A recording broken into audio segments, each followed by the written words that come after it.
জয়গুরু। পরমদয়াল শিশি ঠাকুরের শ্রীচরণে জানাই ভূমিষ্ঠ প্রণাম। আপনাদের প্রতি প্রত্যেককে জানাই রানন্দিত জয়গুরু।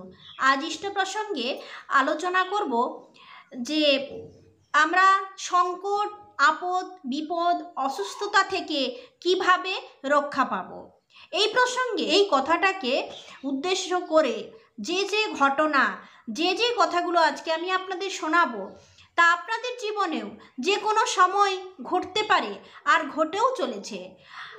বর্তমান আচার্যদেব বললেন যে আমাদের প্রত্যেককে সত্যানুসরণ করতেই হবে। সত্যানুসরণের প্রত্যেকটা বাণী অক্ষরে অক্ষরে সত্য, আর এগুলো যদি আমরা অনুসরণ করি তাহলে আমাদের চলার পথে কোনো দিন জীবনে অসুবিধা হবে না। তাহলে আজকে এই নিয়েই আমাদের আলোচনা। বিশ্বাস, পুরো চ্যাপ্টারটার নাম হচ্ছে, পাঠটার নাম হচ্ছে বিশ্বাস। লিখছেন ডাক্তার রাজেশ চৌধুরী।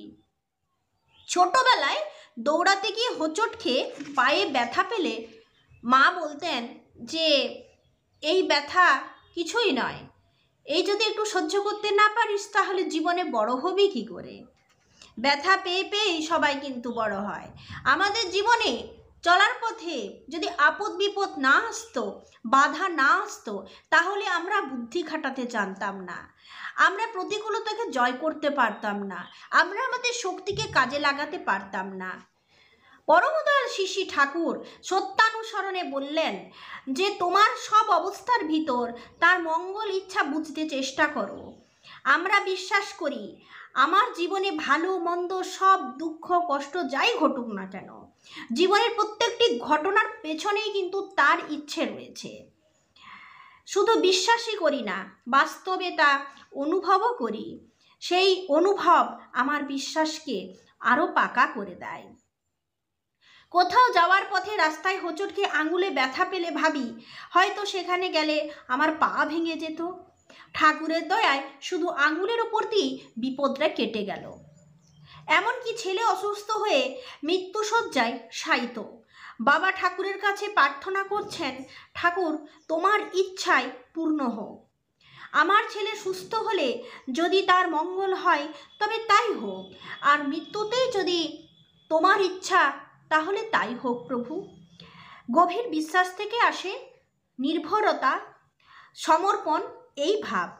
তখন শত চেষ্টা সত্ত্বেও ছেলে মারা গেলে বাবা কাতর হয়ে দুঃখ কষ্টে জীবনের ভারসাম্য হারিয়ে ফেলবে না, তার জীবনের গতি অটুট থাকে। তা না হলে পুত্র বিয়োগের শোক ভুলাতে মদ বিড়ি গাঁজাতে ডুবে যায় অনেকেই, জীবনের গতি থেমে যায়। আর জীবনের গতি থেমে গেলে কিন্তু হবে না। আমাদের এক অতি পরিচিত গুরু ভাই এক গাড়ি দুর্ঘটনায় তার স্ত্রী এবং কন্যাকে চোখের সামনে দেখে মারা যেতে। একবার ভাবুন তো, এটা কত কষ্টকর। এর থেকে কষ্টকর জীবনে আর কিচ্ছু হয় না। তার চোখের সামনে তারা মারা যান, কিন্তু সেই দাদাটি এই বয়সেও জীবনের এত বড় শোকের পরেও আচার্য দেবের নির্দেশে ইষ্ট কাজে ব্যস্ত হয়ে নিজেকে ভুলে থাকেন। জীবন কাটাচ্ছেন ইষ্টনেশায়, আনন্দের সাথে কাটাচ্ছেন। ইষ্টের প্রতি গভীর বিশ্বাস আর নির্ভরতা থেকেই কিন্তু তা সম্ভব। আরও একটা গল্প যেটা আমার খুবই প্রিয়, এখানে বলা হচ্ছে যিনি লিখছেন তার প্রিয়। একটি এরোপ্লেনে করে অনেক যাত্রী যাচ্ছে, মাঝ আকাশে কেউ ঘুমাচ্ছে, কেউ বা সহযাত্রীর সাথে গল্পে মশগুল। হঠাৎ করে এরোপ্লেনটি প্রচণ্ড জোরে কাঁপতে থাকে এবং ঘোষিত হয় যে এরোপ্লেন খুব বিপদে আছে, সকলকে সিট বেল্ট পরে নিতে বলা হয়। এই কথা শুনে সকলেই কান্নাকাটি হইচই শুরু করে, যার যার ইষ্টনাম সেই জপতে থাকে। কিন্তু একটি বাচ্চা মেয়ে আনন্দ মনে আনন্দকে সঙ্গে করে নিয়ে সে ভিডিও গেম খেলাতে ব্যস্ত। তার কোনো উদ্বেগ নেই, ভয় নেই। কয়েক মিনিট পর প্লেনটির কাঁপুনি বন্ধ হলো এবং বিমান ঘোষিকা বলেন যে এইবার প্লেনটি বিপদ মুক্ত। সবাই স্বস্তির নিঃশ্বাস ফেলেন। সেই বাচ্চা মেয়েটির পাশে বসা সহযাত্রী তাকে জিজ্ঞাসা করে, এই মেয়ে, তোমার কোনো ভয় ডর নেই? আমরা সবাই চিৎকার করছিলাম আর তুমি নিশ্চিন্তে ভিডিও গেম খেলছিলে। বাচ্চা মেয়েটি উত্তর দিচ্ছে, না, আমি একটুও ভয় পাইনি, কারণ যিনি প্লেন চালাচ্ছেন তিনি আমার বাবা। আমি জানি আমার বাবা কখনো আমার বিপদে ফেলবেন না। আমাদের জীবনে এই বাবা কই, যার উপর ভরসা করে বিশ্বাস করে সংসারের চরম সংকট মুহূর্তেও আমি স্থির থাকব, আমার জীবন নিশ্চিন্তে কাটবে। তিনি আমার জীবন্ত আদর্শ, আমার গুরু, আমার ঠাকুর। তিনি এই বিশ্ব ব্রহ্মাণ্ডের সকলকেই যার যার বৈশিষ্ট্য অনুযায়ী পূরণ করেন, তাই তিনি পুরুষোত্তম। শ্রী শ্রী ঠাকুর বললেন, কর্ম বিশ্বাসের অনুসরণ করে, যেমনতর বিশ্বাস কর্ম তেমনতর। পরীক্ষার আগের দিন আমার মাস্টারমশাই 20টা অঙ্ক করে বললেন, এগুলি ভালো করে যাস, পরীক্ষায় আসতে পারে। আমি তাকে বিশ্বাস করি, তাই রাত জেগে হলেও তার দেওয়া অঙ্কগুলি শিখে ফেলি।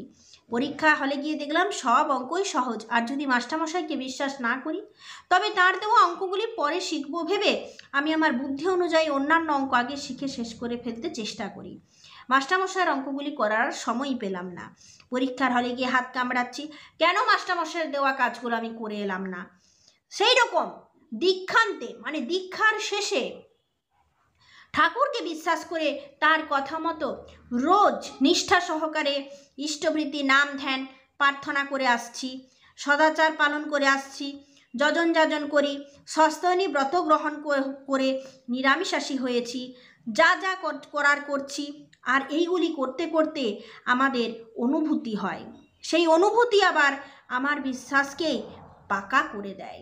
এই করা আমার জীবনের অনেক সংকট, অসুস্থতা, বিপদ, ঝামেলা আমাকে রক্ষা করে। আমি আনন্দে থাকি, নিশ্চিন্ত থাকি, নির্ভয়ে থাকি। আচ্ছা, আমি আলোচনার শুরুতে প্রত্যেককে বললাম যে আমরা কিভাবে অসুস্থতা, বিপদ আপদ, সংকট, শোক থেকে কিভাবে বাঁচতে পারি। আর এগুলো থেকে বাঁচা মানেই আমরা আনন্দে থাকবো। কিভাবে আমরা আনন্দে থাকতে পারি, কিভাবে আমরা স্বস্তিতে থাকতে পারি? ওই যে সকালবেলায় আমরা পরমদাল শিশি ঠাকুরের সঙ্গে নিজেকে যুক্ত করছি, নাম ধ্যান করছি, সদাচারে আছি। আর খুব ভালোবেসে ফেললে পরমদাল যা খান না তাই খায় না, পরমদাল যা পছন্দ করেন না তা করি না, সস্তনী ব্রত নিয়েছি।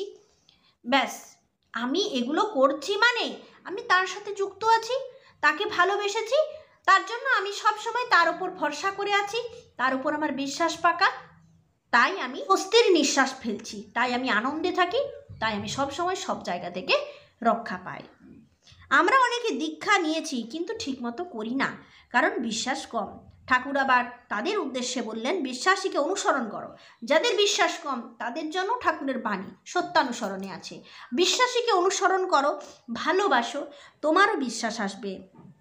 আমার বিশ্বাস নেই, এই ভাবের অনুসরণে মানুষ হীন বিশ্বাস হয়ে পড়ে। তবে বিশ্বাসীকে শ্রী ঠাকুর তাকে অনুসরণ করতে বললেন। বিশ্বাসীকে কাকে অনুসরণ করব? আচার্যই হলেন শ্রী ঠাকুরের উপর সর্বাধিক বিশ্বাসী, তিনি তাকে জীবন্ত অনুভব করেন।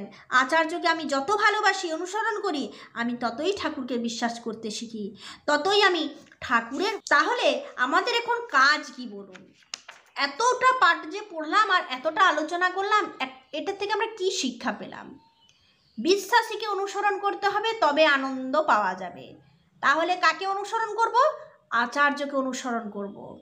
ভালোভাবে ঠাকুরকে নিয়ে থাকতে হলে কাকে নিয়ে থাকব? আচার্য সঙ্গ করব, আচার্যদেবকে নিয়ে থাকব।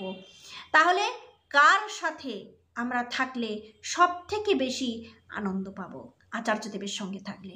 তার প্রত্যেকটা নির্দেশ, প্রত্যেকটা কথা কাঁটায় কাঁটায় যদি আমরা পালন করে চলি, তাহলে আমরা স্বস্তির নিঃশ্বাস ফেলব। কেমনভাবে চলতে হয় জানি না, কি করলে জীবনে সুখ আসবে জানি না, তাহলে সুখের পেছনে দৌড়লে আর কি হবে? তাই আমাদের বিশ্বাসকে পাকা রাখতে হবে, আর ঠাকুরের ওপর ভরসা রাখতে হবে। এতেই আমাদের জীবনে স্বস্তির নিঃশ্বাস আমরা ফেলতে পারবো। আজ প্রসঙ্গ এই পর্যন্ত। আপনাদের সকলকেই জানাই, আপনারা আচার্য সঙ্গ করুন। জয় গুরু।